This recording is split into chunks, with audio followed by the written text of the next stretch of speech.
ရှင်သာရိပုတ္တရာမထေရမြတ်ကသာဝတိမြို့ရဲ့အရှိဘက်မှာရှိတဲ့ဝိသခာရဲ့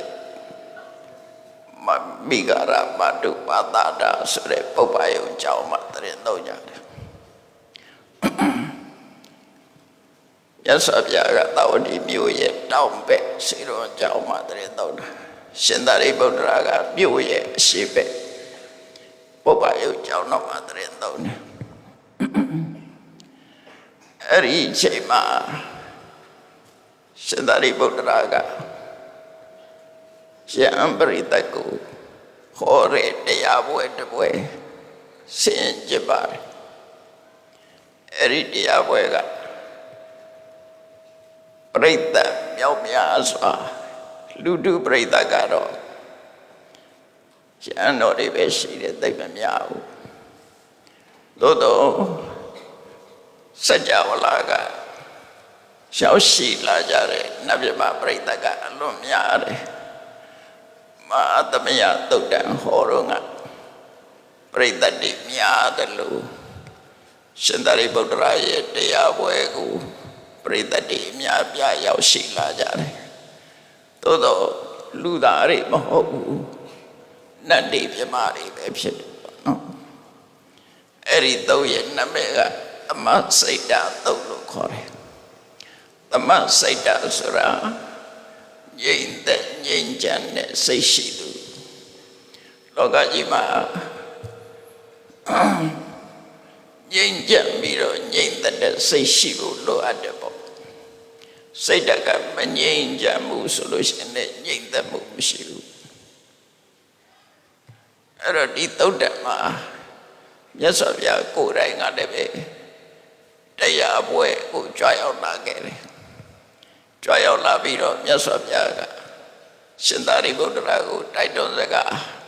ပြောပြီးတော့ဖြစ်ဆွဲဟောကြားထားတယ်ထူးခြားတဲ့တရားပွဲလို့ဆိုရမှာဖြစ်တယ်နတ်မြတ်ပရိသတ်ဟာသိင်္ချီတန်းချီကြရေချီပြီးတော့စัจ java လာကနေလာကြတဲ့နတ်တွေမြမတွေဟာနေရမဆန့်တော့ဘယ်လိုနေကြတော့ဆိုလို့ရှိရင်အဖျားလေးလောက်ထိုးလာတဲ့နေရဆိုလိုတာကအဖျားလေးလောက်ရှိတဲ့နေရအမှန်တမ်းကျင်းတဲ့နေရတဲ့မှာသူတို့ခန္ဓာကိုယ်အသေးလေးတွေဖန်ဆင်းပြီးတော့အဲ့လိုနေရကြတယ်။ဘာလို့လဲဆိုနေရကမဆန့်မှုစัจ java လာကြီးတစ်ခုလုံးတရားနာပရိသတ်ကပြန်ပြည့်နေတယ်ပေါ့ဒါကြောင့်မို့ပြောမယ်ဆိုရင်တွင်ပေါက်စားလေပွဲစိတ်တွင်နဲ့တောင်သေးလေအောင်နော်ဒီရကွက်ကွက်ကလေးတွေမှာနတ်မြတ်မာတွေဟာသိမ့်ချီတန်းချီပြီးတော့နေရာယူကြတယ်အဲ့လောက်ထိအောင်ပေးသမျှတယ်လို့ပြောတယ်အဲ့ဒီသုတ်တံသမစိတ်တသုတ်တံလို့လည်းခေါ်တယ်ရှင်သာရိပုတ္တရာဟောတာကတော့ပုပ္ပယုံကျောင်းမှာရှိတဲ့ယဟန်တွေကိုဟောတာမြတ်စွာဘုရားကရှင်အတော်တွေကိုရှင်သာရိပုတ္တရာကိုပုပ္ပယုံကျောင်းတော်လွှတ်လိုက်ပြီးတော့ကဲယဟန်တွေအလုံးသာရိပုတ္တရာနဲ့လိုက်သွားကြဆိုတော့အဲ့ဒီညအလုံးရှင်သာရိပုတ္တရာနောက်ကလိုက်သွားကြတယ်မြတ်စွာဘုရားစေတော်ကျောင်းမှာတပါးရဲကြိုက်တယ်နော်တပါးရဲကြောင်းတယ်ရှင်သာရိပုတ္တရာတရားပွဲစားလိုက်တာနဲ့တပြိုင်တည်း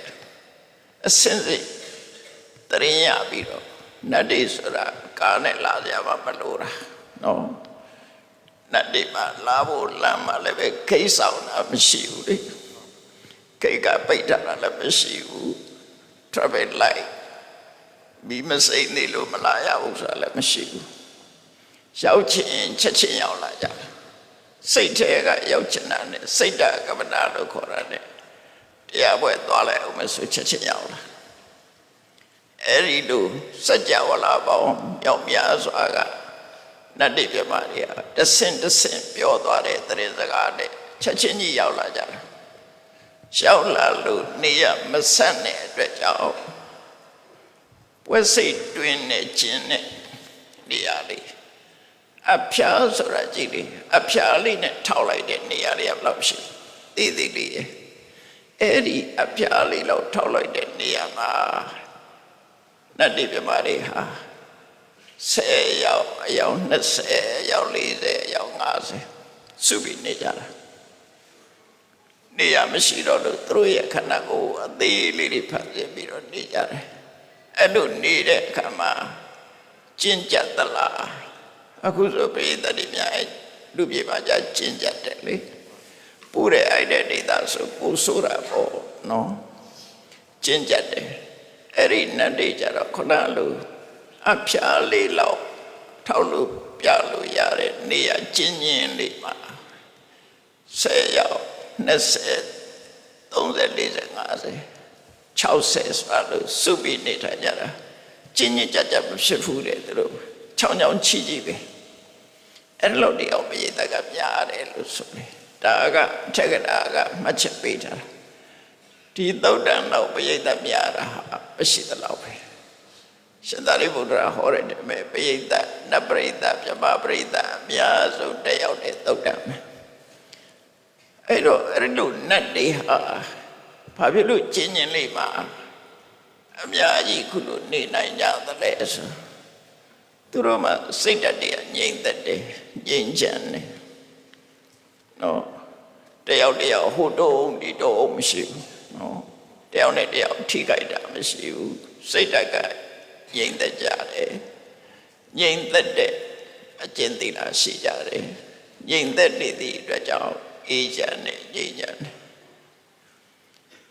သမစိတ်ဓာတ်ဆိုတဲ့အဓိပ္ပာယ်ကသမဆိုတာငြိမ်ချမ်းတယ်ငြိမ်သက်တယ်ဆိုတဲ့အဓိပ္ပာယ်ရတယ်ငြိမ်ချမ်းမှငြိမ်သက်တယ်မငြိမ်ချမ်းမှုဆိုရင်စုပူတယ်နော်လူတယောက်တည်းမှလည်းပဲလောဘဖြစ်နေမငြိမ်ချမ်းဘူးမငြိမ်ချမ်းရင်လည်းဒုက္ခနာကိုစုပူနေမှာပဲစိတ်ဓာတ်တွေကမငြိမ်ချမ်းတယောက်တည်းမှလည်းပဲစိတ်ဓာတ်ကမငြိမ်ချမ်းမှုဆိုရင်မငြိမ်သက်ဘူးရောက်ရခတ်နေမှာပဲဒေါသဖြစ်နေတဲ့လူတယောက်ကိုကြည့်လေငြိမ်နေတာမှမဟုတ်တာလောဘဖြစ်နေရင်လည်းမငြိမ်ဘူးဒေါသဖြစ်နေရင်လည်းမငြိမ်ဘူးအဲ့ဒီရောက်လာတဲ့ပိဋကတွေနတ်ပြမပိဋကတွေအဲ့လိုမရှိဘူးစိတ်ဓာတ်ကငြိမ်သက်နေတယ်ငြိမ်သက်တဲ့အတွက်ကြောင့်ငြိမ်ချမ်းတယ်တယောက်နဲ့တယောက်ဟိုတုံးဒီတုံးဒီလိုမရှိဘူးဒီဦးနဲ့တူလည်းထိကြိုက်တာမရှိဘူးအဲ့လိုထူးထူးခြားခြားရောက်ရှိလာတဲ့ပိဋကတွေကြတယ်မှာရှင်သာရိပုတ္တရာကဒီသုတ်တန်လေးကိုဟောတာသုတ်တန်ကကျဲကြီးမဟုတ်ကျဉ်းကျဉ်းလေးပဲနော်သုတ်တန်ရဲ့အခြေခံလေးကိုနားလည်အောင်အရင်ပြောပြပြီးတော့မှမြတ်စွာဘုရားကိုယ်တိုင်ကြွရောက်ပြီးတော့ဆုံးမတဲ့စကားလေးနဲ့ဒီကုံချုပ်ထားတယ်ဒီသုတ်တန်ကအဲ့ဒါမှမှတ်သားစရာကောင်းတယ်ပေါ့လိုက်နာကျင့်သုံးစရာကောင်းတယ်ရှင်သာရိပုတ္တရာကတရားဝဲစလိုက်တာနဲ့ပုဂ္ဂိုလ်တို့ခွဲခြားပြီးတော့ဟောပြတယ်တူ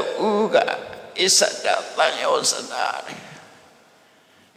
သတ္တမှာသံယောဇဉ်ရှိတဲ့ပုဂ္ဂိုလ်အတူနောက်တူကဗဟိတသံယောဇနာဗဟိတမှာသံယောဇဉ်ရှိတဲ့ပုဂ္ဂိုလ်တို့ဣသတ္တဗဟိတအဲ့တော့အဲ့လောက်နဲ့အဓိပ္ပာယ်မပေါ်သေးဘူးဣသတ္တဆိုတာကာမဘုံကိုပြောတာလူတွေကကာမဘုံကိုကိုယ်ဘုံလို့သတ်မှတ်တယ်မြန်မာလူမျိုးတွေကမြန်မာပြည်ကိုကိုယ်ပြည်မန္တလေးသူမန္တလေးသားတွေကမန္တလေးဟာတို့မျိုးလို့သတ်မှတ်ကြတယ်မဟုတ်လားကိုဟာလို့သတ်မှတ်တာဣသတ္တနော်ကိုနဲ့ဆိုင်တာကိုနေရာကိုအိမ်ကိုမျိုးကိုဒေသကာမဘုံတစ်ခုလုံးကိုထိုဘဝထိုဘုံပါဠိလိုကြတော့ဣသတ္တခေါ်တယ်ဣသတ္တဆိုတာကာမဘုံကိုပြောတာကာမဘုံဆိုတာသူတိဘုံဆိုရင်လူဘုံနဲ့နတ်ဘုံပေါ့နော်နတ်ပြည်6ထပ်နဲ့လူပြည်အဲ့ဒါကာမဘုံအပေဘုံတွေကိုထားလိုက်သူတိဘုံ9ဘုံနဲ့မှာလူပြည်နဲ့နတ်ပြည်6ထပ်သူတိ9ဘုံကာမသူတိ9ဘုံအဲ့ဒီကာမဘုံကိုဣ စ္စတလို့ခေါ်တယ်တတဝအလုံးကငါတို့ရဲ့ဘုံငါတို့ရဲ့ဘဝငါတို့နေထိုင်ရဌာနလို့ဆွဲလန်းကြတယ်လူဆိုတာဘာဖြစ်လို့ဆွဲလန်းတာတော့လို့ဆိုလို့ရှိရင်ဒီဘဝမှာကျိန်ကျိန်ထထဖြစ်လိုက်နားလိုက်သေးလိုက်တဲ့ဒီတဲ့မှာပဲပြန်လှည့်ဖြစ်နေကြတယ်နော်မန္တလေးနေတဲ့လူတွေကလည်းမန္တလေးမှာမွေးကြမန္တလေးမှာနောက်ဆုံးဟိုသွားရင်နောက်တစ်ခါမန္တလေးပြန်မွေးတာဖြစ်နိုင်တယ်အဲ့လိုမင်းတို့မင်းကြီးတောင်ဒီထက်ပါရင်ပါနေမှာပြောလို့မရဘူးဘာဖြစ်လို့လဲဆိုဒီတိုက်ကြီးကမင်းတို့မင်းကြီးနဲ့စင်မြမရှင်မိဖုရားကြီးတို့ဆောက်သွားတာကိုသူကသူမင်းတို့လို့တော့မှတ်မိကြမှာမှတ်မိတာဘာဖြစ်လို့လဲဆိုဘဝတစ်ခုအဆုံးသတ်သွားတာလိုက်ကမေကြီးကြာဟိုဘက်ကိုမြင်နိုင်မှုမရှိတော့ဘဝတစ်ခုမှာလိုက်ကချလိုက်တယ်အဲ့ဒါကိုဘဝပဋိစ္စတကပဋိစ္စရိကမောဟလို့ခေါ်တယ်ဘဝတစ်ခုနဲ့တစ်ခုပြန်ပြီးတော့မသိလောက်လိုက်ကမေကြီးနဲ့ကာပေးလိုက်တယ်ကာပေးလိုက်တော့ဟိုဘဝကိုမမြင်ရတော့မှောင်သွားတယ်ဟိုဘက်ဘဝကိုမမြင်ရဘူးမှောင်သွားတယ်ဘယ်ဘဝလာလဲဆိုတော့လည်းမသိဘူးမှောင်သွားတယ်အဲကြောင့်မလို့ဘဝကိုမှတ်မိတဲ့ပုဂ္ဂိုလ်ဆိုတာနေငယ်ပဲရှိတယ်အဲ့တော့လောကမှာလူတိုင်းဟာကိုယ်စာတိကိုယ်ဒေတာကိုမွေးဖွာတဲ့အရာကိုယ့်ရဲ့စာတိချက်မြုပ်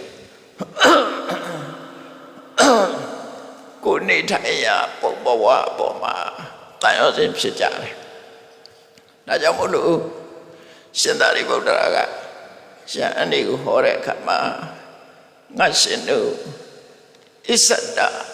ကိုဘုံကိုဌာနလို့ခေါ်ရမယ်ကာမဘုံမှာတန်ရောစဉ်ရှိတဲ့ပုဂ္ဂိုလ်တစ်မျိုးတဲ့ကိုဘုံကိုဌာနမဟုတ်ဘူးကိုနဲ့အလံဝေးတဲ့ကောင်းကင်ဘုံလို့ပြောရမယ်ပြမဘုံရူပပြမဘုံအရူပပြမဘုံပြမဘုံလို့ပဲပြောပါစို့အဲ့ဒီပြမဘုံကိုတန်ရောစဉ်ရှိတဲ့ပုဂ္ဂိုလ်တစ်ခုတဲ့တန်ရောစဉ်ရှိတယ်လို့ဆိုရတဲ့ယန္နာတစ်ခုမှမပါဘူးဒီထဲမှာနော်ယန္နာဖြစ်တဲ့လူမပါဘူးဒီထဲမှာယန္နာဖြစ်သွားရင်တော့တန်ရောစဉ်မရှိတော့ဆိုလိုတာကဥထုဇဉ်နဲ့သိက္ခာပုဂ္ဂိုလ်ဆိုတန်ရောစဉ်ရှိတဲ့ပုဂ္ဂိုလ်တွေကပုထုဇဉ်နဲ့သိက္ခာအဲ့တော့တန်ရောစဉ်လို့ဆိုတာအများသိတဲ့အတိုင်းပဲဒီနေရာမှာတန်ရောစဉ်ဆိုတာဘာလို့ဖြစ်ခြင်းနဲ့စန္ဒရာကနေခြင်းနဲ့နေရာစန္ဒရာကဆိုဖြစ်ခြင်းနဲ့ပြောတယ်မန္တေသူမန္တေသားတွေအမန္တေကိုပြောတယ်ဟောနေခြင်းညတယ်ရန်ကုန်သူရန်ကုန်သားတွေကရန်ကုန်မှာနေခြင်းညတယ်ဗမာနိုင်ငံသူနိုင်ငံသားတွေကဗမာပြည်မှာပြောတယ်နေခြင်းညတယ်ကိုနေသားကိုကိုနေခြင်းနာအဲ့ဒါကိုနေသားကိုကိုနေခြင်းတဲ့ပုဂ္ဂိုလ်တွေကိုအစ္ဆဒသံယောဇနာလို့ခေါ်တာနော်ကိုနေသားကိုပြောတဲ့ပုဂ္ဂိုလ်တွေကသံယောဇဉ်ရှိတဲ့ပုဂ္ဂိုလ်တူအဲ့လိုမဟုတ်ပဲနဲ့ကိုနေသားမှာမနေတော့ပဲနဲ့အပိတိုင်ပြောင်းသွားတဲ့ပုဂ္ဂိုလ်လည်းရှိတယ်ရူပအရူပဆိုတဲ့ပြမပုဂ္ဂိုလ်ကိုတဲ့ဇာတိတေတာကိုကြောခိုင်းပြီးတော့ပြမဘုံလို့ဆိုတဲ့ဘုံဘဝပေါ်မှာတန်ရောစဉ်ရှိတဲ့ပုဂ္ဂိုလ်တစ်မျိုးအဲ့ဒီပုဂ္ဂိုလ်နှစ်မျိုးရှင်သာရိပုတ္တရာခွဲဟောတာပဲအဲ့တော့ဒီပုဂ္ဂိုလ်နှစ်မျိုးရဲ့အလုံးသဘောဘဝတန်တရားကျင့်လေပုံလေးကိုအတူတူလေးပြောတာနော်အတူတူလေးကိုပြောတာယဟန်တွေကိုအစ္ဆဒတန်ရောစဉ်ရှိတဲ့ပုဂ္ဂိုလ်သို့မဟုတ်ကာမဘုံပေါ်မှာတန်ရောစဉ်ရှိတဲ့ပုဂ္ဂိုလ်ကတူဘဟိတဆိုတဲ့အပြင်လောကကိုတန်ရောစဉ်ရှိတဲ့ပုဂ္ဂိုလ်ကတူသို့မဟုတ်ပြမဘုံကိုတန်ရောစဉ်ရှိတဲ့ပုဂ္ဂိုလ်ကတူလို့အဲ့လိုနှုတ်ခွဲလိုက်တယ်အဲ့တော့တန်ရောစဉ်ဆိုတဲ့နေရာမှာဒီနေရာမှာဒီကာမဘုံမှာတန်ရောစဉ်ရှိတဲ့ပုဂ္ဂိုလ်ဆိုအစ္ဆဒတန်ရောစဉ်တနည်းအားဖြင့်ခေါ်ရင်ဩရံပါကိယတန်ရောစဉ်လို့ခေါ်တယ်ကာမဘုံမှာတွေ့တာမှုရှိတဲ့ပုဂ္ဂိုလ်ကိုဒေတာပေါ်မှာတွေ့တာမှုရှိတဲ့တန်ရောစဉ်ဆိုတာ၅မျိုးရှိတယ် ကာမဘုံကိုတွေ့တာတဲ့တန်ဝစဉ်၅မျိုးရှိတယ်အဲ့ဒါလေးကိုအရင်မှတ်လိုက်လို့ရှိရင်သဘောပေါက်တယ်နော်တစ်ခုကသက္ကာယဒိဋ္ဌိသက္ကာယဒိဋ္ဌိဆိုတာသက္ကာယဆိုတာခန္ဓာ၅ပါးကိုပြောတာရုပ်ဝေဒနာတင်ညာသင်္ခါရဝိညာဏလို့ဆိုတဲ့ခန္ဓာ၅ပါးအဲ့ဒီခန္ဓာ၅ပါးဆိုတဲ့အရှိတရားပေါ်မှာလွယ်မှားတဲ့အသိဖြစ်နေတယ်လွယ်မှားတဲ့အသိဆိုတာဘာလို့ဆိုရင်ခန္ဓာ၅ပါးကိုခန္ဓာ၅ပါးလို့သိတာကအမှန်သိသို့တော့အဲ့ဒီပေါ်မှာငါနဲ့ငါဟာလို့ထင်လိုက်တာကလွယ်မှားတဲ့အသိဖြစ်သွားတယ်တော့အဲ့ဒါမပြောက်လို့ရှိရင်တော့ဘာရောစရာရှိနေမှာပဲတကယ်တော့စဉ်းစားကြည့်လိုက်လို့ရှိရင်အတ္တအတ္တနိယအဟံမမငါဆိုတာမဟုတ်ဘူးငါဆိုတာလည်းမဟုတ်ဘူးသဘာဝတရားတသက်များသာဖြစ်တယ်လို့သိအောင်ကြိုးစားမယ်အဲ့ဒါမှဒိဋ္ဌိဝိတ္တုလို့ခေါ်တယ်နော်တရဝဆိုတဲ့အမြင်ကိုမြင်နေသမျှကာလပတ်လုံးတွေ့တာမှုတွေဖြစ်နေမှာပဲတရဝဆိုတဲ့အမြင်ကိုဖြောက်ရခုဆိုတော့အမှန်အပြည့်ပြောရင်ခဏညတရားလာနာတယ်တရားနာသူကဘသူလဲတရားလာနာတာဘသူလဲလို့ဆိုလို့ရှိရင်တော့လူတွေကလူတွေပဲပြောကြမှာနော်အမျိုးသားတွေမျိုးသမီးတွေငါလာတရားနာတယ်လို့ပြောမယ်အဲ့ဒီတရားလာနာသူတဲ့ပုဂ္ဂိုလ်ဟာတယောက်တည်းလားသိချစဉ်းစားကြည့်လိုက်တရားနာဖို့ရတရားသွားနာမယ်ဆိုတဲ့စိတ်ကပထမဖြစ်တယ်အဲ့ဒါကလည်းအကြောင်းကြောင့်ဖြစ်ပေါ်လာတဲ့စိတ်သာဖြစ်တယ်ကိုယ်လည်းမဟုတ်ဘူးသူကသူဖြစ်လာလေကိုလုံနိုင်တာမဟုတ်ဘူးတရားသွားနာအောင်မဆိုတဲ့စိတ်ဆန္ဒပထမဖြစ်တယ်အဲ့ဒီဖြစ်လာတဲ့စိတ်ကနေပြီးတော့ထုတ်လုပ်လိုက်တဲ့ nervous system လို့ခေါ်တဲ့ခန္ဓာကိုယ်ရဲ့လှုပ်ရှားမှုကြွက်သားတွေကိုယ်မှုရာတွေရုပ်တရားတွေကလှုပ်ရှားပြီးတော့တည်ရောက်လာအဲ့တော့အကြမ်းမြင်ပြောမယ်ဆိုရင်နာကျင်တဲ့စိတ်ရဲ့ထို့နာကျင်တဲ့စိတ်ကြောင့်မို့လို့ဖြစ်ပေါ်လာတဲ့သွားလာလှုပ်ရှားတဲ့ကာယဝိညာဉ်ဥဆောင်တဲ့ရုပ်တရားအဲ့ဒီနှစ်ခုနဲ့တည်ရောက်လာတာဖြစ်တယ်အဲ့တော့ဘသူကိုတတ္တဝါလို့ခေါ်မလဲနာကျင်တဲ့စိတ်ကိုခေါ်မှလားနာကျင်တဲ့စိတ်ကြောင့်ဖြစ်လာတာကိုခေါ်တာလားဘသူကခေါ်စရာမရှိဘူးသေချာစဉ်းစားကြည့်နာကျင်တဲ့စိတ်ကလည်းသူ့ဟာသူဖြစ်တာမဟုတ်ဘူးတရားဝဲရှိတယ်ဆိုတဲ့အသိကြောင့်ဖြစ်တာနော်အဲ့တော့တရားဝဲရှိတယ်ဆိုတဲ့အသိမရှိတဲ့ပုဂ္ဂိုလ်အလားမလားဘူးတရားနာခြင်းတယ်ဆိုတဲ့ဆန္ဒဖြစ်တာလည်းအကြောင်းရှိတယ်အဲ့ဒီအကြောင်းကြောင့်ဖြစ်လာတာသူ့ဘာသူစွမ်းဆောင်တာမရှိဘူးနာခြင်းနဲ့စိတ်ကြောင့်ရုပ်တွေကလှုပ်ရှားပြီးတော့ဒီကိုရောက်လာတာဖြစ်တယ်အဲ့တော့ပေါင်းလိုက်ရင်ရုပ်နဲ့နှစ်ခုပဲရှိတယ်အဲ့ဒါကိုတရားလာနာတာသာနာတယ်လို့ပြောလို့ရှိရင်အမှန်တရားမဖြစ်တော့စဉ်းစားကြည့်လေကားနဲ့လာတယ်ကားလာတယ်ဆိုတာထီးရောက်အောင်ကားကြီးရွေးရှားလာတာဘာကြောင့်ရွေးရှားလဲသိကြကြည့်လိုက်နော်ကားကတက်ဆင်ထားတဲ့ကားဘော်တွေရှိတယ်ဘေးရှိတယ်အင်ဂျင်ရှိတယ်ဘက်ထရီရှိတယ်နော်အကုန်လုံးပြည့်စုံတတ်ထားတယ်ဓာတ်ဆီထည့်ထားတယ်ပြီးတော့မောင်းတဲ့ပုဂ္ဂိုလ်ရှိတယ်အကြမ်းမြင့်တွက်ကြည့်လိုက်ကားဘော်တွေကတစ်ခုအင်ဂျင်ကတစ်ခုဘေးကတစ်ခုဘက်ထရီကတစ်ခုကားမောင်းသူကတစ်ခုအနည်းဆုံး၅ခုအဲ့ဒီထဲကဓာတ်ဆီမရှိဘူးဆိုလဲလာလို့မရဘူးကားပိန်ပေါက်နေလည်းမရောက်ဘူးဒီကို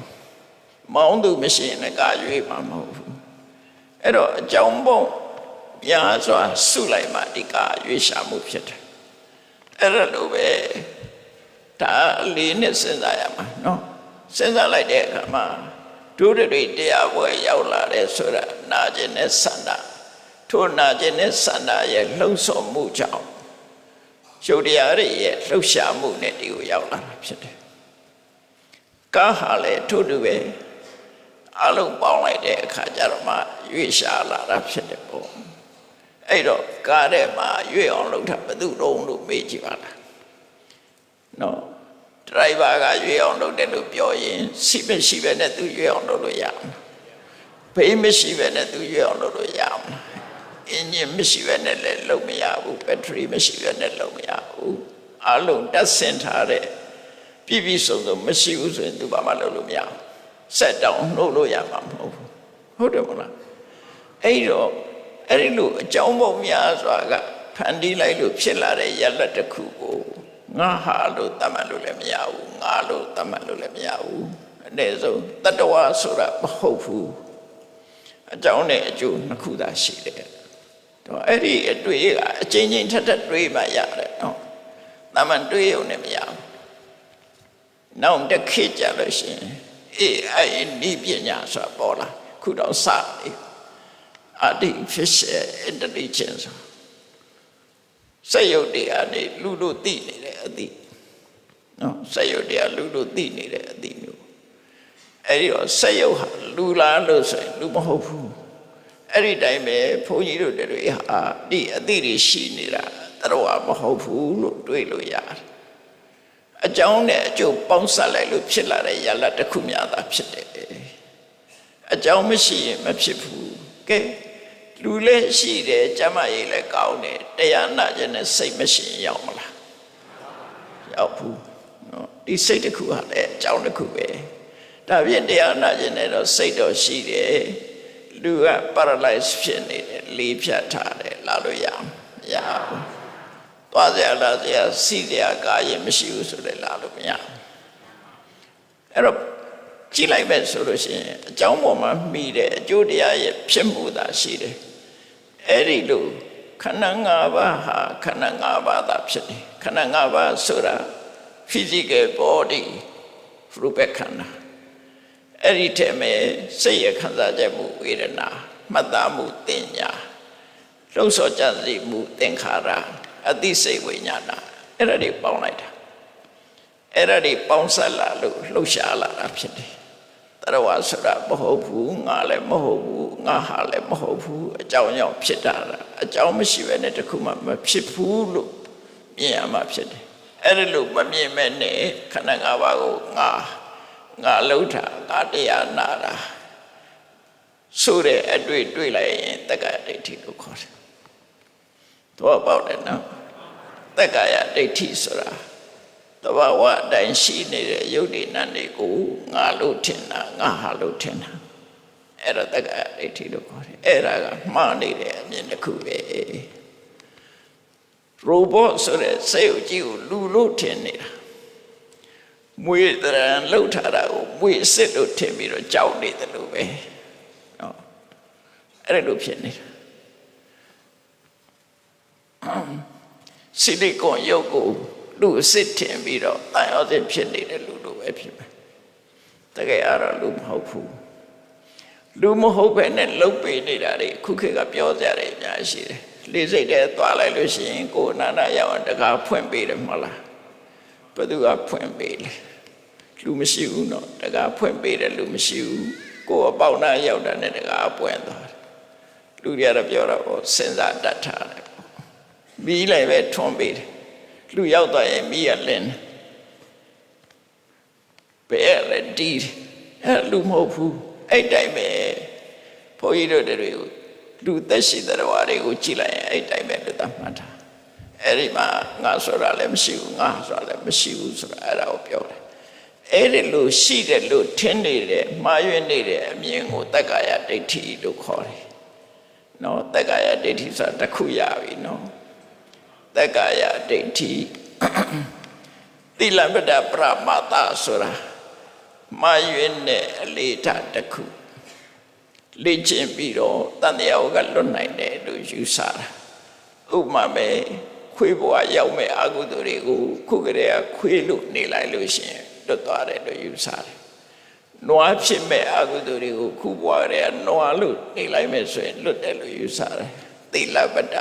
ပရမတ္တသီလဆိုတာအလေးအကျင့်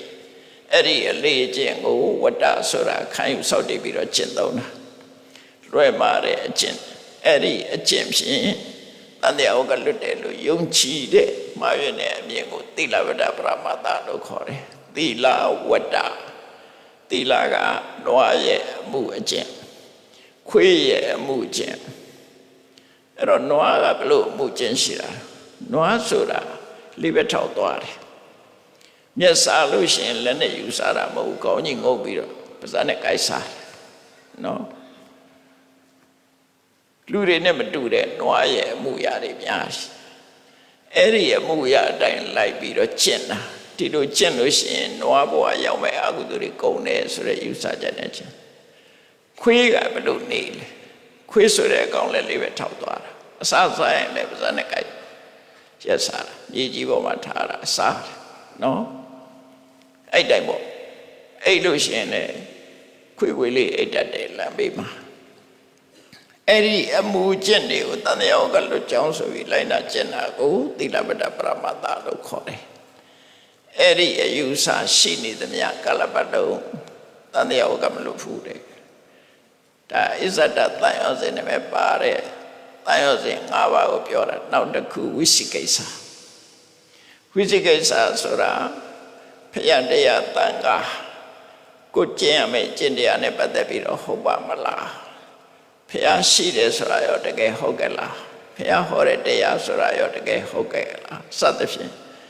တန်တရားဝင်ပြီးတော့ခြိတုံချတုံဖြစ်နေတာဝိသိကိစ္စအဲ့ဒါနဲ့တန်ရောစဉ်တစ်ခုပဲ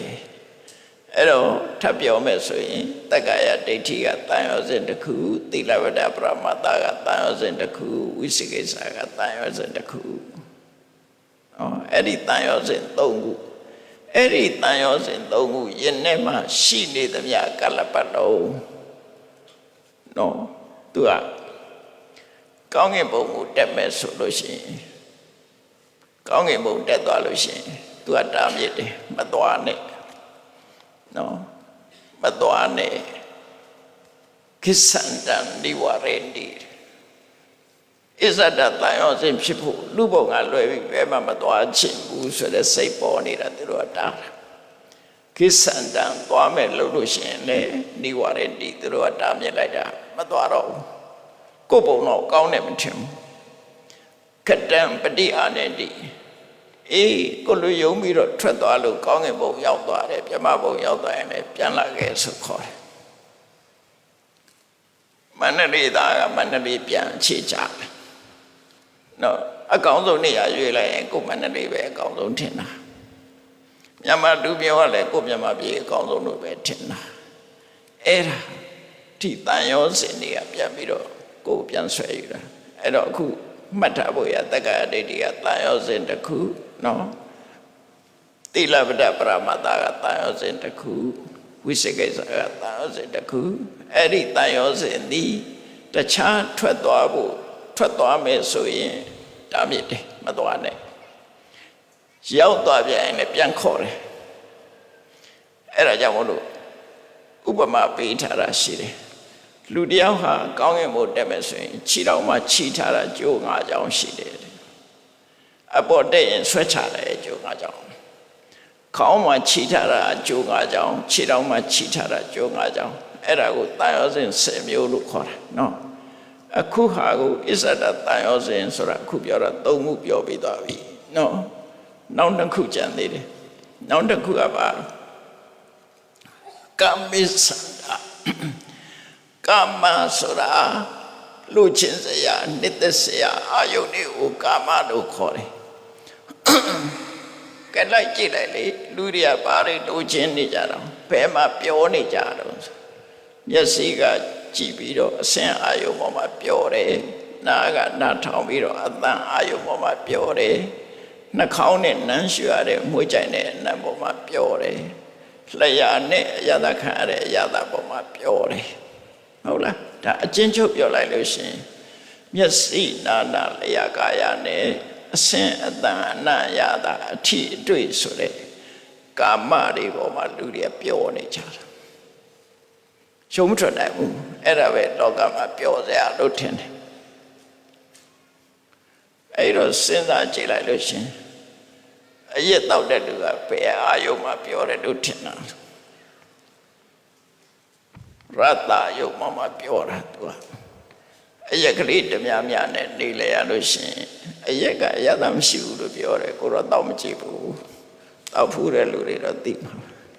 အဲ့တော့အရသာမရှိပဲနဲ့ဘာလို့ဆွဲလဲနော်ဆွဲเสียတခုရှိတယ်ကိုတော့စားဦးတယ်စိတ်လိုက်လည်းသိမတော့ဘူးဆွဲရတဲ့အရာတွေကိုပြောပြတာနော်အဲ့တော့ကောင်းသည်ဖြစ်စေမကောင်းသည်ဖြစ်စေကြိုက်လို့လုပ်ကြတာပဲလူတွေကတော့အဲ့ဒီကြိုက်တဲ့အရာတွေကိုကာမလို့ခေါ်တယ်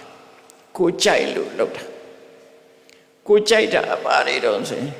မျက်စိနဲ့မြင်ရတဲ့လှပတဲ့အစင်အာရုံ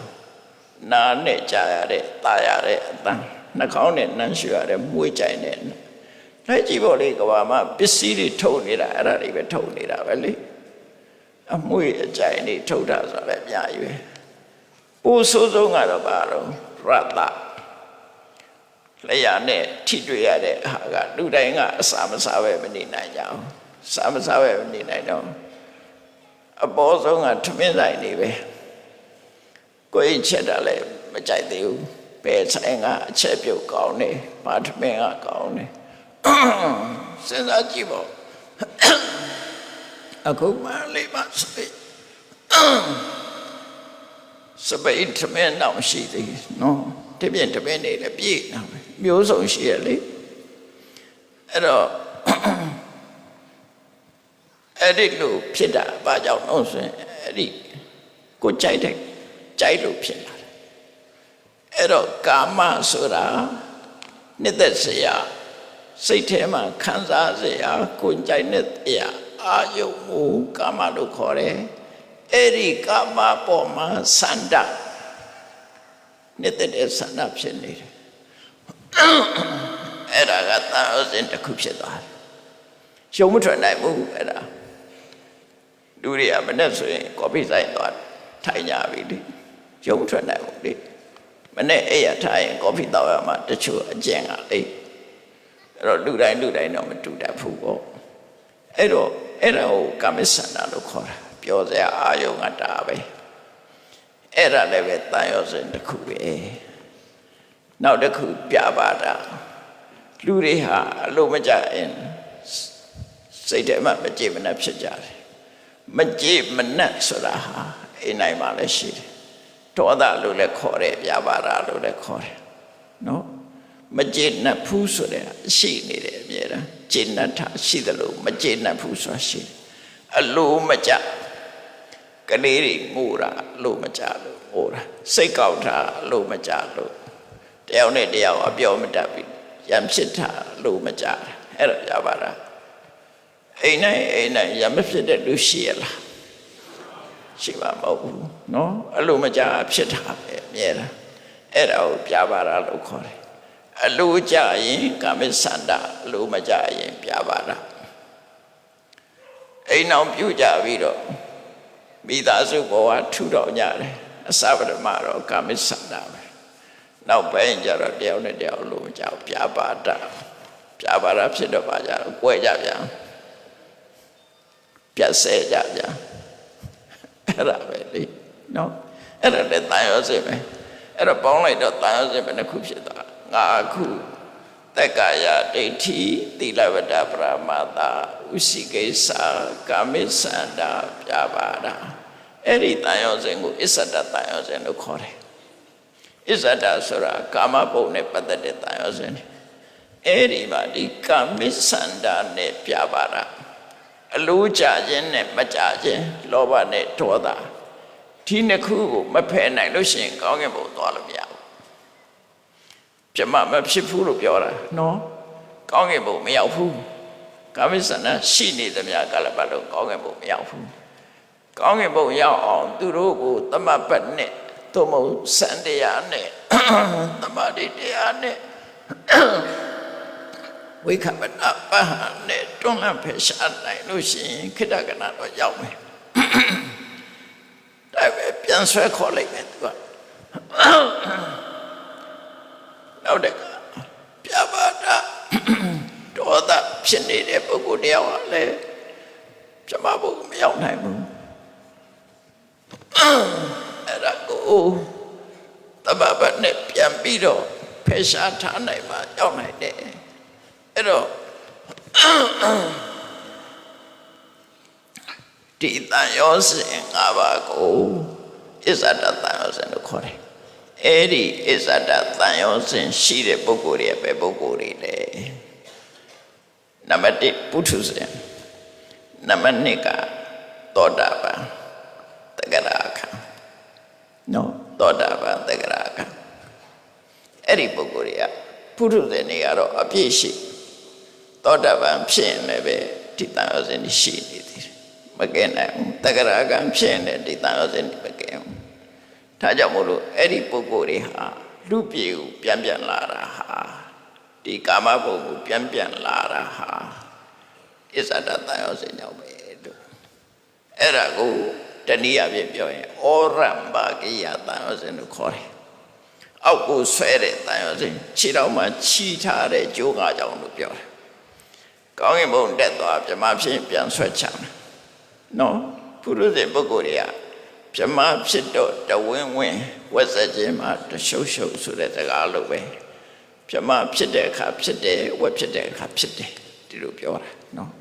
ပြန်လာတာပဲအဲ့ဒီပြန်လာတာဘယ်သူကြောင့်လို့ဆိုရင်ခုပြောတဲ့တန်ရောစဉ်တွေကြောင့်သူတို့ကသွားမယ်ဆိုရင်လည်းတားတယ်ရောက်သွားရင်လည်းပြန်ဆွဲခေါ်တယ်ကျိုးချီထားတာလေကျိုးချီထားတာခြေတော်မှာချီထားတဲ့ကျိုးရှိတဲ့တော့သွားလို့ရမယ်သူတို့တော့ပြန်ဆွဲချလိုက်တာပြန်ရောက်လာတာပဲကဲအဲ့ဒါဥပမာတစ်ခုအနေနဲ့ပြောမယ်ဆိုလို့ရှိရင်နော်ဝိတခာသောတာပန်အနာတပိကလည်းသောတာပန်ပဲတရားမင်းကြီးလည်းသောတာပန်နော်တရားမင်းကြီးလည်းသောတာပန်ဒီ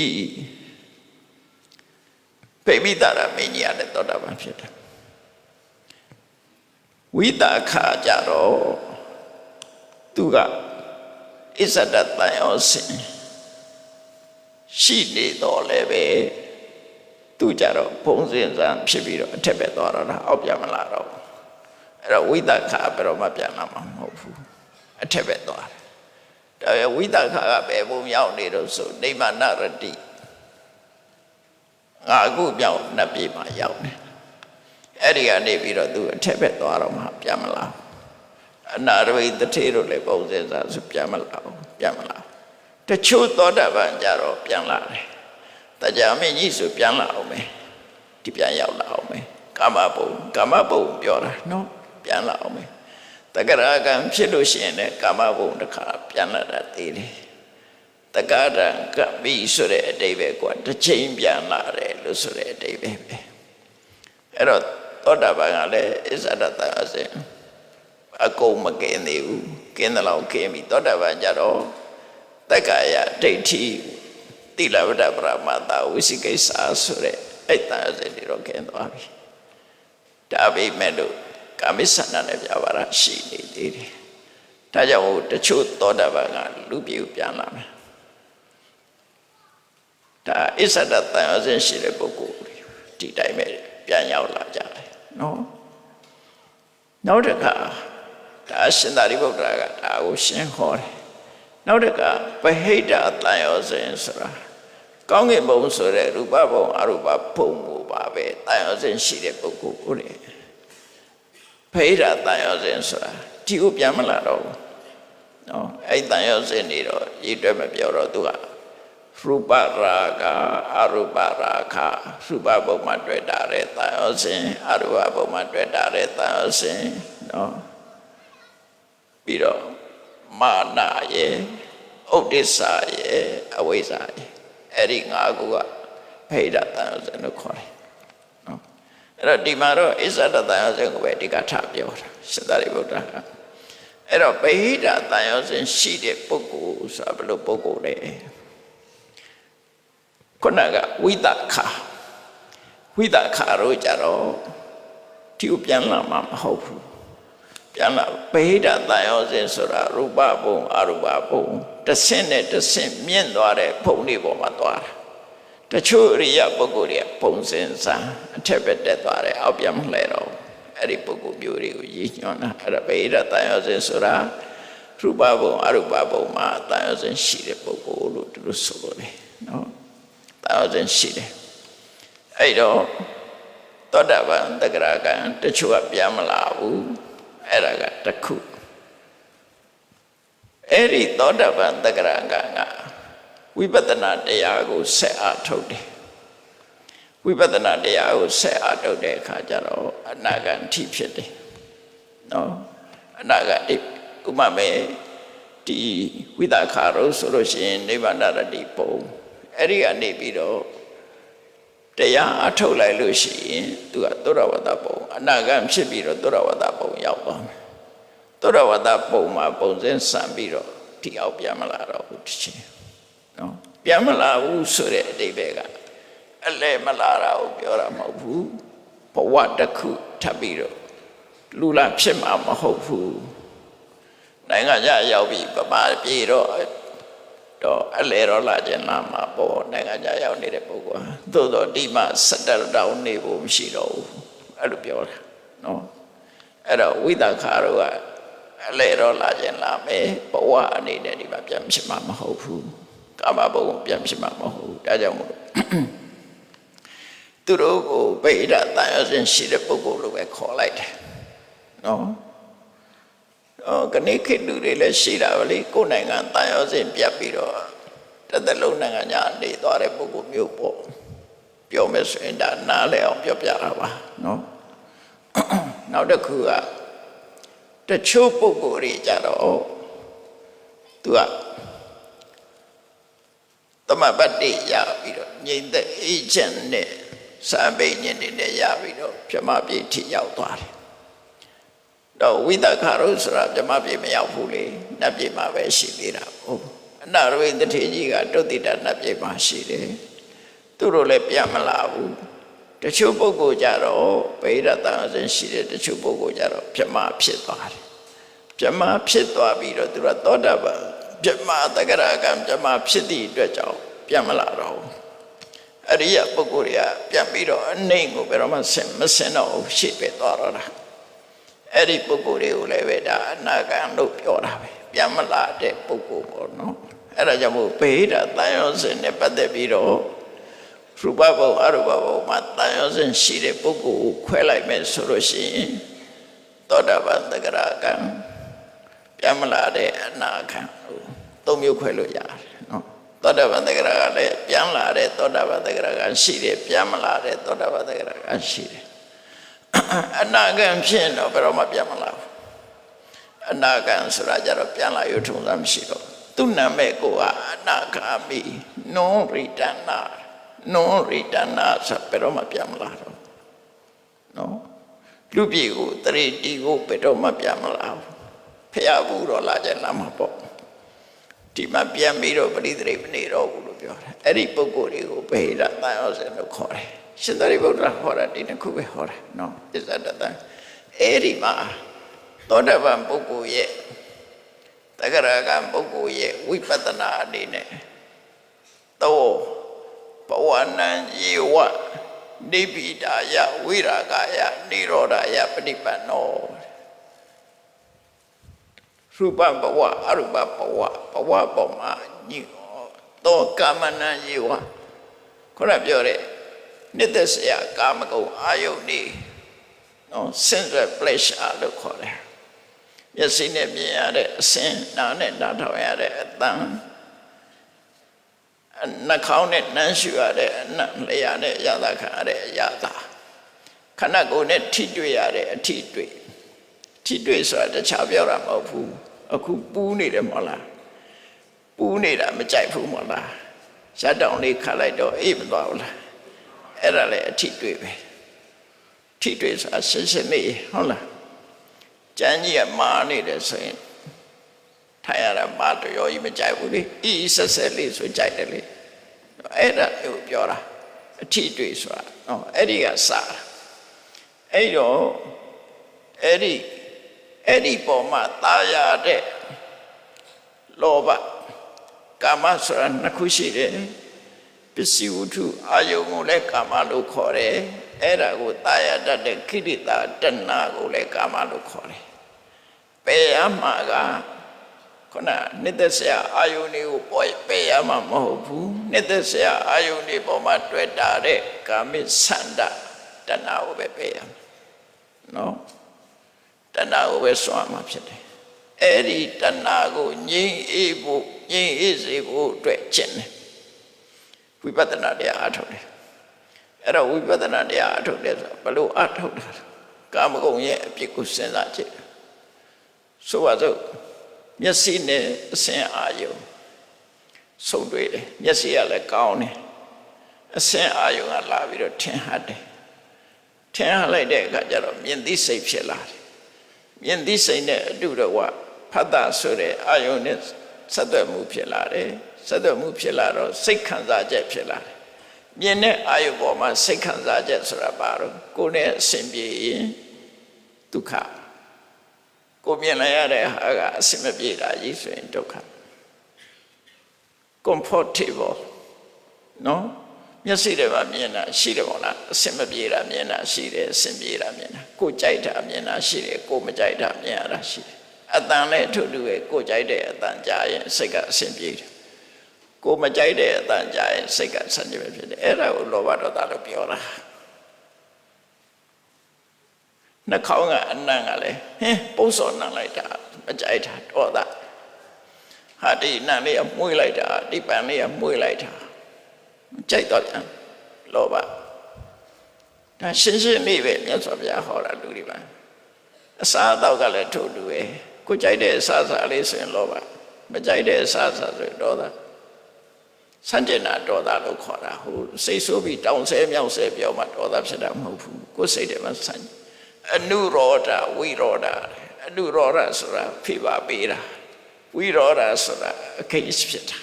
စိတ်ထဲမှာစัจ မဲ့ဖြစ်တယ်နော်လောဘနဲ့ဒေါသဆိုတာအဲ့ဒါပြောတာအထီးတွေ့ရလဲထို့တူပဲအယတာလည်းထို့တူပဲအထီးတွေ့ရလဲထို့တူပဲလောဘဖြစ်လိုက်ဒေါသဖြစ်လိုက်အဲ့ဒီလိုဖြစ်တာကိုစဉ်းစားပြီးတော့ဝိပဿနာတရားအထုတ်တဲ့အခါမှာဘယ်လိုအထုတ်တော့အဲ့ဒါလေးကိုအတင်းကျဉ်းချုပ်လေးပြောရမယ်ဆိုရင်မျက်စိကလည်းကောင်းတယ်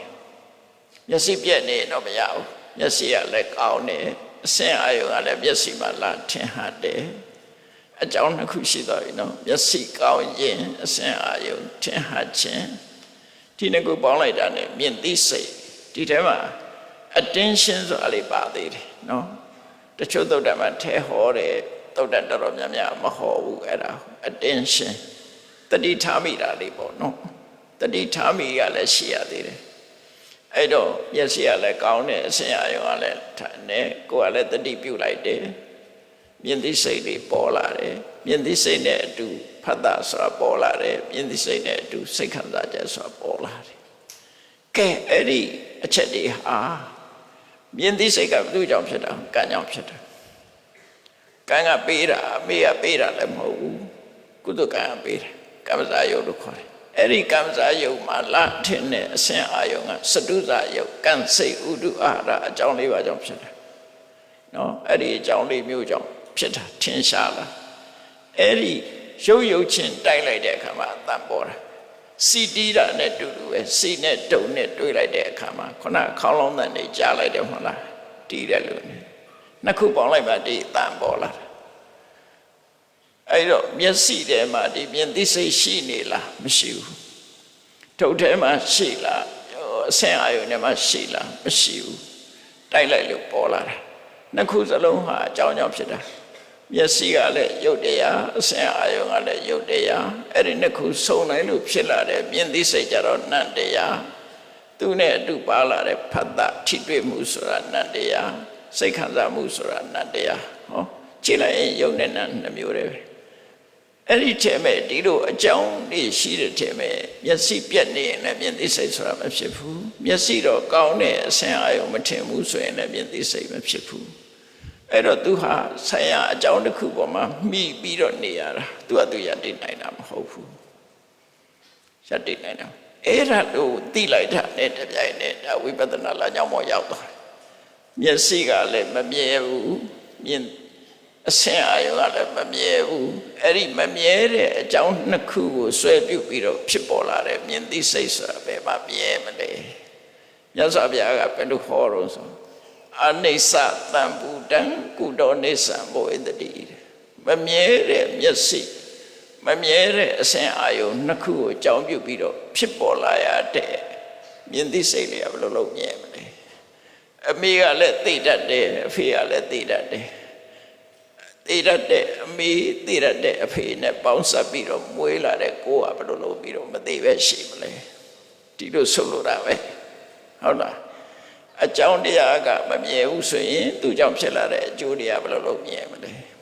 အကြောင်းတရားကမှဒုက္ခဆိုရင်သူကြောင့်ဖြစ်လာတဲ့ဟာဘယ်လိုလုပ်ဒုက္ခဖြစ်မလဲအကြောင်းတရားကမှအနတ္တဆိုရင်သူကြောင့်ဖြစ်လာတဲ့အကျိုးတရားဒီဘယ်လိုလုပ်အတ္တဖြစ်မလဲ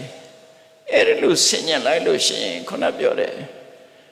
ကာမတွေပေါ်မှာတွေ့တာမှုတွေရောကြတာအဲ့ဒီဝိပဿနာတရားကိုဟောတာအကျဉ်းလေးပဲဟောတာယဟန်တွေကတော့နားလဲတယ်လေအကျယ်ပြောစရာမလိုသူတို့ကျင့်နေတာကိုအဲ့ဒါကိုဟောတာတောကမနံဇီဝနိရောဓယနိဗ္ဗိဒာယနိရောဓယနိဗ္ဗာနာယအဲ့ဒီကာမဆိုတဲ့တို့ကျင်တမဲ့တဲ့ဟာတွေကိုပျောက်အောင်ခုလိုဝိပဿနာတရားအထုတ်တာပါတဲ့ပฏิပန္နောဟောတိအဲ့ဒါ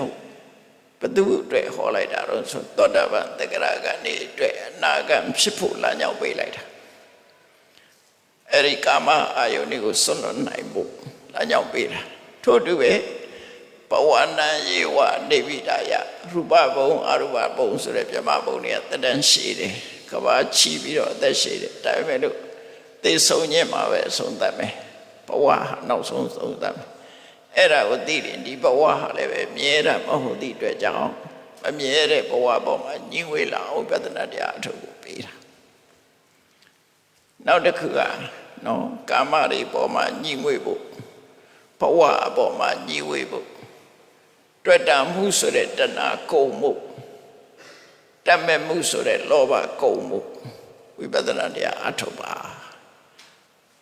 အဲ့ဒါသောတာပန်သက္ကရာကနေကိုအနာဂတ်ဖြစ်ဖို့လမ်းညွှန်ပေးတာပဲယန္နာဖြစ်သောတာအနာဂတ်ဖြစ်သွားတဲ့ပုဂ္ဂိုလ်ကြတော့လောဘခရယလောဘကုန်မှုအတွက်ကျင့်ပါလို့ဆိုပြီးတော့အနာဂတ်အတွက်တဲ့ဝိပဿနာတရားဟောတာပဲအဲ့တော့ဒီဝိပဿနာကျင့်စဉ်ကျင့်ခြင်းအပြင်လောဘလည်းကုန်သွားမယ်ဒေါသလည်းကုန်ပါမယ်ကာမပေါ်မှာတွေ့တာမှုလည်းကုန်သွားမယ်ဘဝပေါ်မှာတွေ့တာမှုတွေလည်းကုန်သွားမယ်အဲ့ဒီလိုတွေ့တာမှုကုန်သွားတဲ့ပုဂ္ဂိုလ်တယောက်ဟာဘယ်တော့မှပြန်လာမှာမဟုတ်ဘူးဆိုပြီးဗေဒတန်စဉ်ဆိုယဟနာဥရောမဟုတ်ဘူးဒီသုဒ္ဓမှာနော်တိခပုဂ္ဂိုလ်နဲ့ပုရုษတဲ့ပုဂ္ဂိုလ်တွေအကြောင်းဟောတာအဲ့တော့မြမတွေကလည်းအကြိုက်ပဲလေသူတို့တွေ့တာဝိပဿနာလမ်းကြောင်းကိုဖွင့်ပေးတာပဲအဲ့ဒီလိုရှင်သာရိပုတ္တရာကတန်ရောစဉ်ရှိတဲ့ပုဂ္ဂိုလ်နှစ်ဦးကိုအခုလိုခက်ချင်းချင်းလေးဟောလိုက်တဲ့အခါမှာတကူကြီးတဲ့နတ်ပြမတွေကမြတ်စွာဘုရားကိုသွားပင်ညာတယ်ရှင်ဘုရားတဲ့ရှင်သာရိပုတ္တရာကနော်ခရီးချီရှိတဲ့နတ်ပြမတွေအလယ်မှာဒီတန်စဉ်နှမျိုးအကြောင်းကိုရှင်းပြီးတော့ဟောနေပါတယ်မြတ်စွာဘုရားကြွားရောက်ချီးမြှောက်ပါအောင်ပေါ့ပိဋကတ်တွေကအလွန်ကိုများပါတယ်တာရုဒ္ဒကြီးကလည်းတကဘာလုံးဟိနေပါတယ်ရှင်ဘုရားကြွားရောက်ချီးမြှောက်ပါဆိုမြတ်စွာဘုရားလိုက်လာခဲ့တယ်နတ်တွေကလာပင်ကားနဲ့လာပင်တာမဟုတ်ဘူးတော့ကြတော့ဟိုအလုပ်ဖြစ်နေနော်ဘုန်းကြီးတစ်ပါးကိုတကတယောက်ကရှောက်တာရှင်ဘုရားတဲ့စွန်သားကြွားကိုတပည့်တော်မတူးလေးလွှတ်လိုက်ပါမယ်လို့ဆိုဘုန်းကြီးကမတူးမျောနေတာကားတော့ရောက်နေမတူးမလာသေးဘူးဆိုခါတယ်အဲ့ဒါမျိုးလဲလွယ်နေတတ်သေးတယ်အဲ့တော့မြတ်စွာဘုရားသွားပင်တာတော့ကားနဲ့ပင်တာမဟုတ်ဘူးမြတ်စွာဘုရားချက်ချင်းရောက်လာတာအဲ့တရားပွဲကိုရောက်လာတဲ့အခါဘုရားကြွလာပြီဆိုလိုက်တာနဲ့ပြိဿကလှုပ်သွားတယ်အဲ့ဒီမှာမြတ်စွာဘုရားကဒီအကြောင်းကိုပြောပြတာပြိဿတွေအလွန်များလို့မြတ်စွာဘုရားဒီတရားပွဲကြွရောက်ပြီးတော့ချီးမြှောက်လို့ရှိရင်ပို့ပြီးတော့အကျိုးရှိလိမ့်မယ်လို့ဖယားပင့်ဖို့စိတ်ထားတူညီတဲ့နတ်မြတ်တွေကိုတမစိတ်ဓာတ်လို့လည်းခေါ်တယ်စိတ်နှလုံးသားငြိမ်းချမ်းကြလို့လည်းတမစိတ်ဓာတ်လို့ခေါ်တယ်အဲ့ဒီပုဂ္ဂိုလ်တွေကလာပင့်တော့မြတ်စွာဘုရားကိုယ်တိုင်ကြွလာတယ်ကြ ကြွလာတော့ပရိသတ်ကပို့ဝမ်းသာတယ်ရှင်သာရိပုတ္တရာတရားလည်းနာရတယ်ဖရာကိုယ်တိုင်လည်းကြွလာတယ်ဆိုပရိသတ်ကလုံးဝပြည့်စုံသွားအဲ့ဒီမှာမြတ်စွာဘုရားကအကျိုးအကြောင်းရှင်းပြပြီးတော့ရှင်သာရိပုတ္တရာကိုပြောတော့ခုပရိသတ်တွေတဲ့ခုနကပြောတဲ့အဖျားလေးလောက်ထောက်လောက်တဲ့နေရာလေးကွက်လက်ကလေးမှတောင်း20 30 40 50စုပြီးတော့နေကြတာချင်းချင်းကြကြလည်းမဖြစ်ဘူးတဲ့ချောင်းချောင်းချီကြည့်ပဲတူနဲ့တူနဲ့တိုးခွဲထားထိကြိုက်တာတွေမရှိကြဘူးတဲ့ဘာကြောင့်လဲစိတ်တက်ကိုယ်အလွန်ငြိမ်ချမ်းနေတယ်ငြိမ်ချမ်းတော့ငြိမ်သက်ကြတယ်မငြိမ်ချမ်းရင်ဟိုနာရံဖြစ်ဒီနာရံဖြစ်ဟုတ်တယ်မလားတန်းစီတိုးနေလို့ရှိရင်တော့ကြကြတယောက်နဲ့တယောက်တိုက်ကြခိုက်ကြဟုတ်လားဒါငါနေငါမှတ်ထားတာငါမတိုးနဲ့ရံဖြစ်ကြလေစိတ်တက်ကမငြိမ်းချမ်းလို့ရှိရင်ငြိမ်သက်မှာမဟုတ်ဘူးလှုပ်နဲ့ပဲနေမှာပဲမငြိမ်းချမ်းလို့ရှိရင်ငြိမ်းချမ်းသွားပြီဆိုရင်ငြိမ်သက်သွားပြီမငြိမ်းချမ်းစေတာတွေကဘာတွေတုံးဆိုလောဘတွေဒေါသတွေမောဟတွေမာနတွေအဲ့ဒါတွေကလောကကြီးကိုမငြိမ်းချမ်းစေတဲ့အရာတွေပဲဖြစ်တယ်အဲ့တော့မြတ်စွာဘုရားကအမတန်များတဲ့နတ်မြတ်ပရိသတ်ထဲမှာရှင်သာရိပုတ္တရာကိုဥတည်ပြောတာသာရိပုတ္တရာတဲ့ခုဒီပရိသတ်တွေဟာအလွန်ငြိမ်ချမ်းကြတယ်ငြိမ်ချမ်းလို့အမတန်မှငြိမ်သက်ကြတယ်အဲ့ဒါကြောင့်မို့လို့မြတ်စွာဘုရားအနေနဲ့ခိုက်လိုင်းတစ်ခုပေးတယ်မင်းတို့ဒီတိုင်းဖြစ်အောင်ကျင့်ကြမဖြစ်သေးတဲ့ပုဂ္ဂိုလ်တွေဘာဖြစ်ရမလဲဆိုတတ္တမတိဟတေသာရိပုတ္တဧဝံသိခိတဗံငါပြောတဲ့အတိုင်းလိုက်နာတဲ့နဲ့ဘယ်လိုလိုက်နာမလဲဆိုရင်တန်တိန်တရိယပုဣတမတန္တမနတာထို့တွေဟာမျက်စိမှလည်းပဲမငြိမ်မချမ်းနေမဖြစ်စေနဲ့နော်မျက်စိနဲ့ပတ်သက်ပြီးမငြိမ်ချမ်းမှုဆိုတာအာယုန်တွေပေါ်မှာရောက်ရက်ခတ်တာလောဘဖြစ်တာဒေါသဖြစ်တာမြင်တဲ့အာယုန်မှာလောဘဖြစ်ဒေါသဖြစ်ယံဖြစ်နော်ကြားတဲ့အတ္တပေါ်မှာလောဘဖြစ်ဒေါသဖြစ်ယံဖြစ်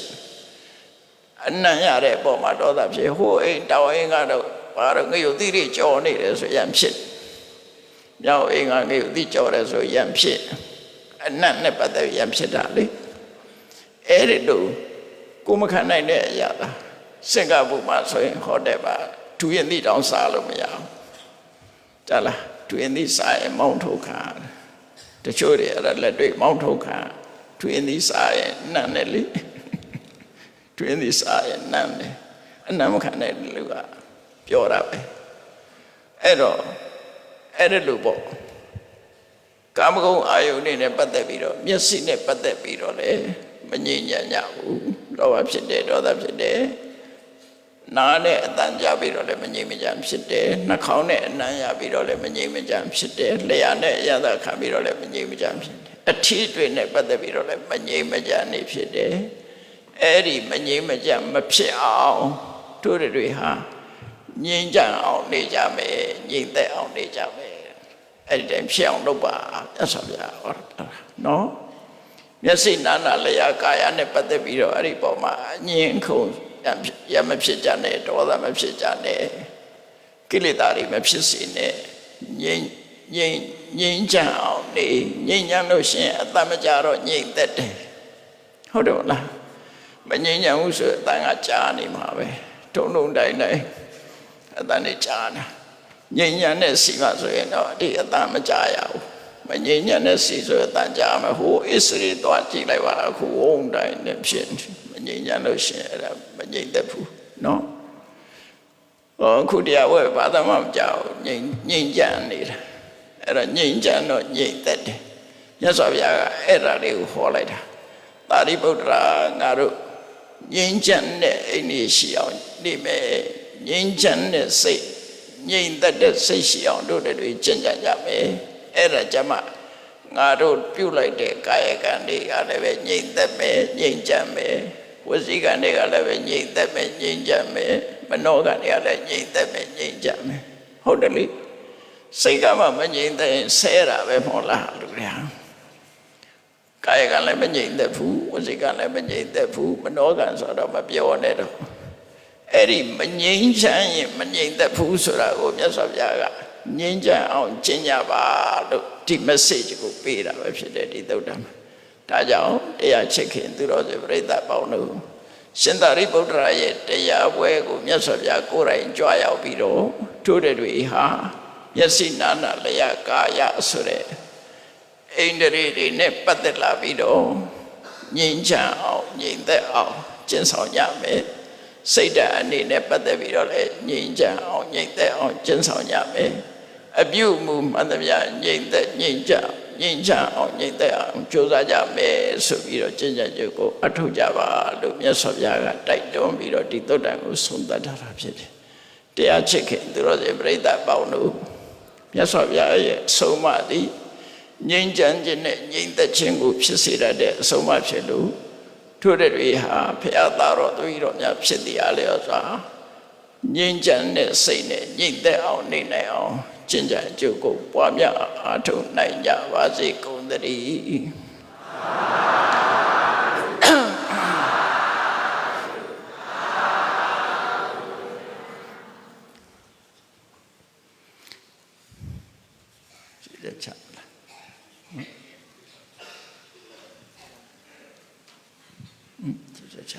ယနေ့ညဆင်ရင်ကျင်းပပြုလုပ်အပ်သည့်မဟာကထိန်အလှတော်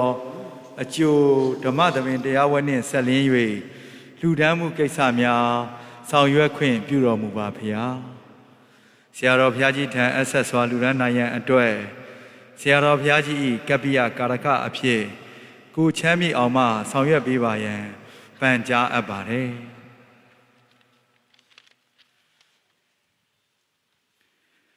ယနေ့ညတရားလူရှင်များဖြစ်ကြသည့် Mother Homemade and Construction Company Limited မိသားစုတို့မှဆရာတော်ဘုရားကြီးအားသင်္ကန်းနှင့်ဓမ္မပူဇာ300လှူဒန်းပေးရန်ဖြစ်ပါတယ်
ဆက်လက်ပြီး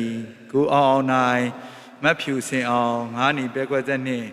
တတ်ထားဆံပွဲယုံမိသားစုတို့မှဓမ္မပူဇာ10သိန်းလှူဒန်းပေးရန်ဖြစ်ပါတယ်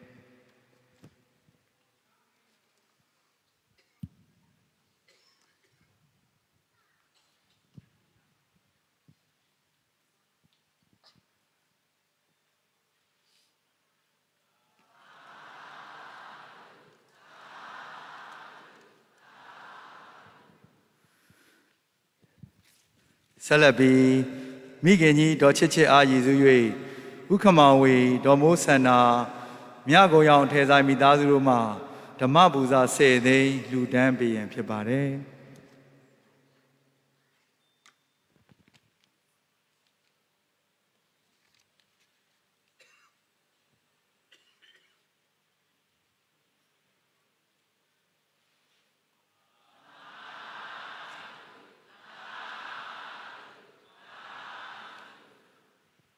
ဆက်လက်ပြီးကိုနေမျိုးထွန်းမတ်ချမ်းချမ်းဤသားမောင်မြတ်သွေးခန့်မောင်ဝလာဖုံးပြေမိသားစုတို့မှဓမ္မပူဇာ10သိန်းလှူဒန်းပေးရန်ဖြစ်ပါတယ်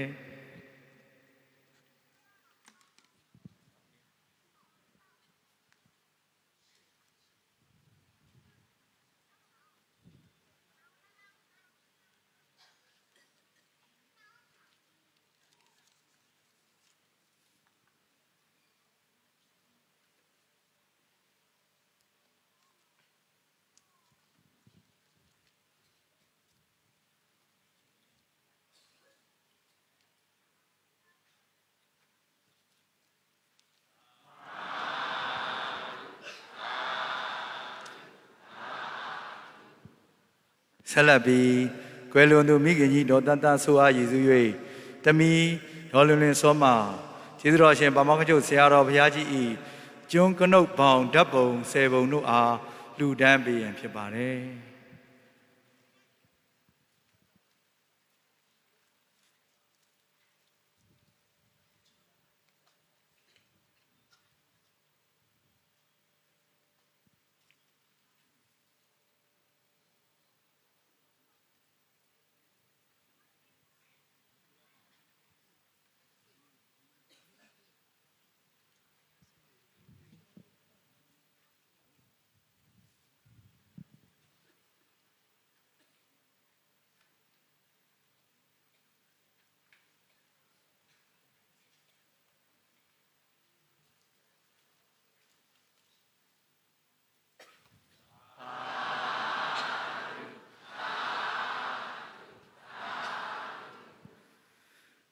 ဆက်လက်ပြီး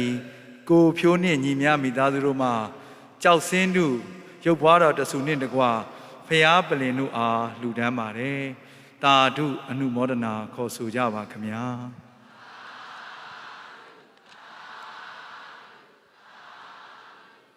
ယနေ့ညတရားနာပိဋကပေါင်းသူတော်ကောင်းတို့ဤ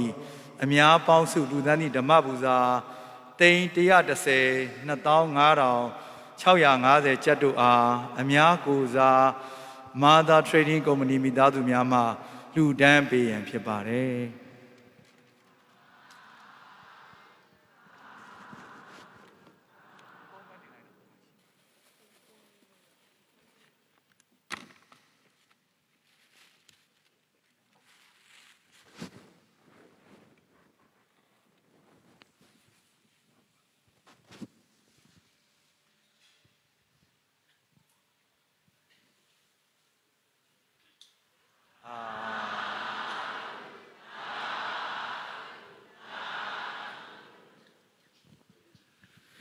ကျေးဇူးရှင်ဆရာတော်ဘုရားယနေ့လူဒန်းရပါသောကောင်းမှုအဆုစုတို့အတွက်တရားအလူရှင်များနှင့်တကွတရားနာပိဋကပေါင်းသူတော်ကောင်းတို့နှင့်အတူ32ပုံကျင်လင်ကုန်သောလူနတ်မြမဝေနေယတတ္တဝါအပေါင်းတို့အားကုသိုလ်အမြကိုယ်စီရရှိကြစေရန်အလို့ငါရေဆက်သွန်ချဝေမျှလိုကြသည်ဖြစ်ပါ၍ရေစက်ချတရားဟောကြားချီးမြှင့်တော်မူပါယံဘုရားတပည့်တော်ခြေတော်အစုံဥခ၍ရိုသေစွာလျှောက်ထားအပ်ပါသည်ဘုရားအလုံးစုကြပါရှင်ဘုရားဘုရားတပည့်တော်တို့သည်ဓမ္မအသိဉာဏ်ရရှိမှသာလျှင်နိဗ္ဗာန်ချမ်းသာကိုမျက်မှောက်ပြုနိုင်ပါသောကြောင့်ဓမ္မအသိဉာဏ်ရရှိစေရန်ရှိတတ်ကြလျက်ဓမ္မသဘင်ရှိရင်ခြင်းပါပြုလုပ်ကြ၍အမတဒါနဓမ္မဒါနတရားလူတော်ကိုပေးလူကြပါကုန်၏တရားတော်မြတ်ကိုယုတိလေးမြတ်စွာမမတာတာအာယုန်ထားလျက်နာကြားကြပါကုန်၏တရားတော်မြတ်ကိုတတ္တဗဝတ္ထုအစွတ်တို့ဖြင့်ပူဇော်ကြပါကုန်၏ယနေ့ယခုအထုပ်ပြုလုပ်ကြရသောဤကောင်းမှုဤကုသိုလ်စွတ်သည်နိဗ္ဗာန်ချမ်းသာ၏အကြောင်းထောက်ပံ့ဖြစ်ပါစေတည်းဤကောင်းမှု၏ဖို့ပါကကိုအမိအဖအဖို့အဖွာဆွေမျိုးညာတိတို့အားကုသိုလ်အမြတ်ဝေငှပါကုန်၏သာသနာတော်ဆောင်နှင့်လောကဆောင်တတ်တို့အားကုသိုလ်အမြတ်ဝေငှပါကုန်၏31ပုံကျင့်နေကုန်သောလုံးစုံများစွာ တတ္တဝါတို့သည်ကုသိုလ်အမြတ်ကိုယ်စီရကြကုန်သည်ဖြစ်၍ကိုယ်စိတ်နှပြချမ်းသာကြသည်ဖြစ်ကြပါစေကုန်သတည်း